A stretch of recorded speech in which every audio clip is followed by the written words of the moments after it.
Some mornings don't start with panic or sadness. They start with nothing. You open your eyes and it's not despair that greets you, it's emptiness. A quiet, dull awareness that the day has begun again and you are still here, still breathing, still moving forward, but without any real sense of why. You don't feel excited. You don't feel hopeful. You don't even feel particularly upset. You just feel hollow, like you're surviving another day instead of living one. You get out of bed because that's what you're supposed to do. You go through the motions because you've learned how. You wash your face, check your phone, maybe you rush out the door or sit in silence longer than you should. And from the outside, nothing looks wrong. You're functioning. You're showing up. You're doing what needs to be done. But inside, it feels like you're walking through life with the volume turned down, like everything meaningful is happening behind glass, just out of reach. And the hardest part is that it's difficult to explain this feeling to anyone else. Because what do you say? That you're tired, but not the kind of tired that sleep fixes? That you feel empty, but not in a dramatic, obvious way? That life hasn't fallen apart, but it also hasn't arrived? So you keep going. You keep surviving. You keep telling yourself that maybe tomorrow will feel different. And when it doesn't, you tell yourself to push a little harder, be a little stronger, complain a little less.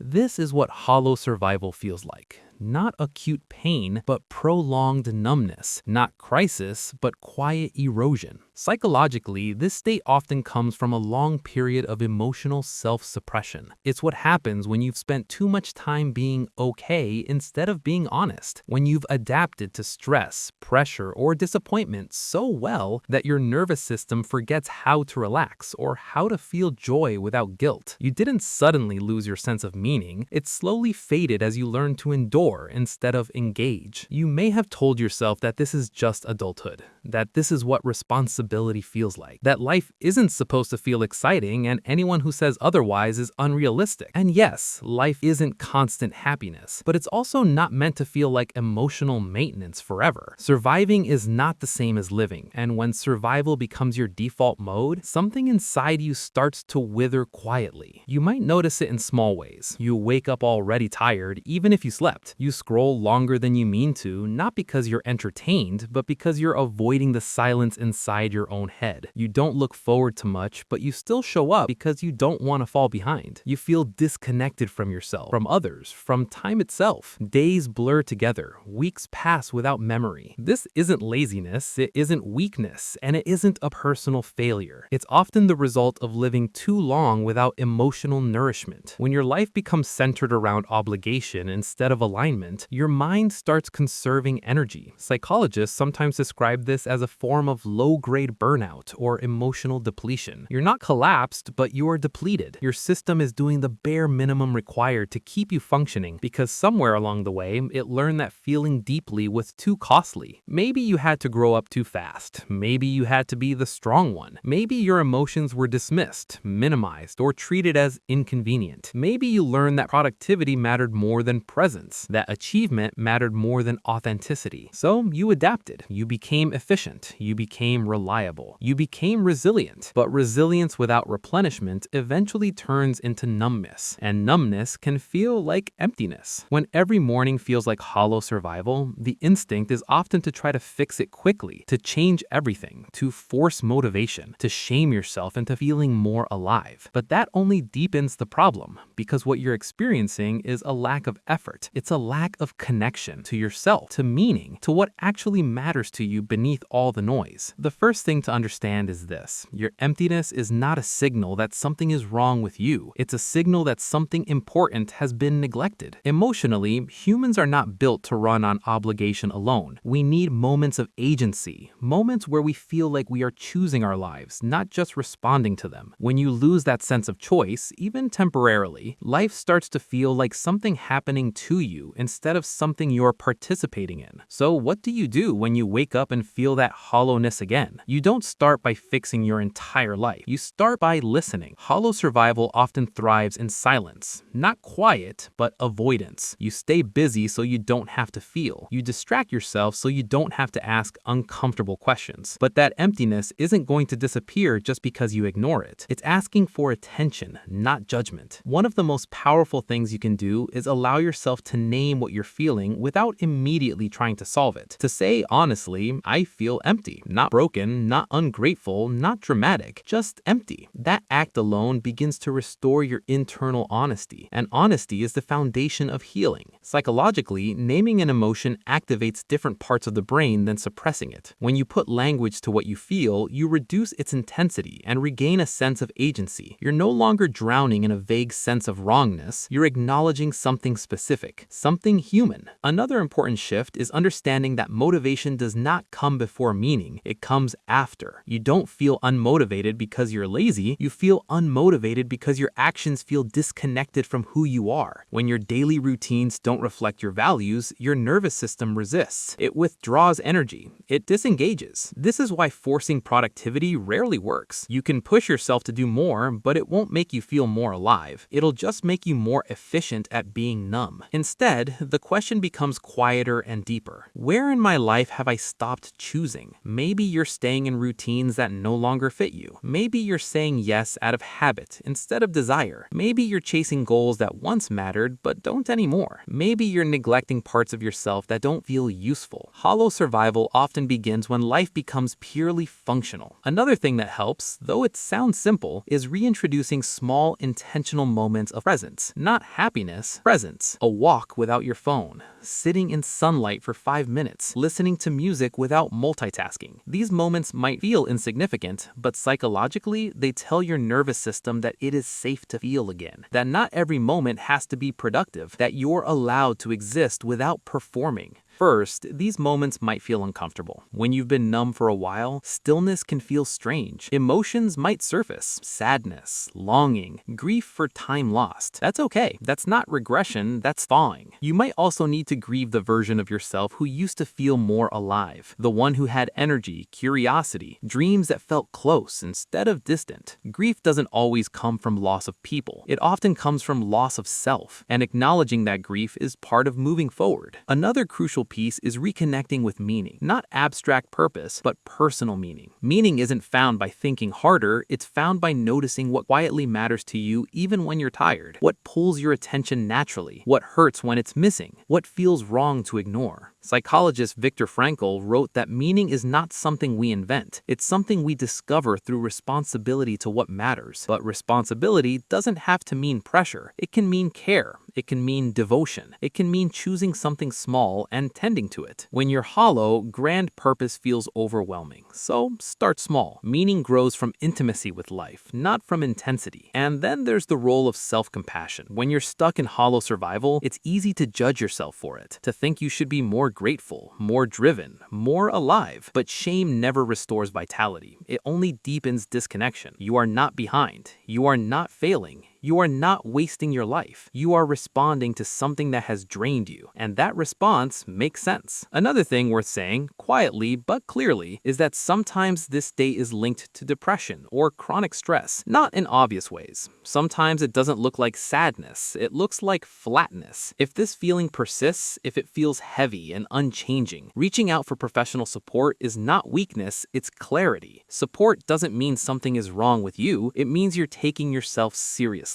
But even without dramatic interventions, there is a slow way back to yourself. It starts with permission. Permission to feel what you feel. Permission to want what you want. Permission to change without having everything figured out. When you stop forcing yourself to survive and start allowing yourself to exist, something subtle shifts. The days don't suddenly become amazing, but they become more real. And real life, even when it's imperfect, feels fuller than hollow endurance. Eventually, you may notice moments of quiet relief. A morning morning where the emptiness isn't as heavy, a day that passes without resistance, a spark of interest that surprises you. These moments matter. They are signs that your nervous system is recalibrating, that you're moving out of survival mode and back into engagement. And one day, you may wake up and realize that the morning doesn't feel hollow anymore. Not joyful, not magical, just present, grounded, yours. You won't remember exactly when it changed. Growth rarely announces itself. It arrives quietly, the way numbness did,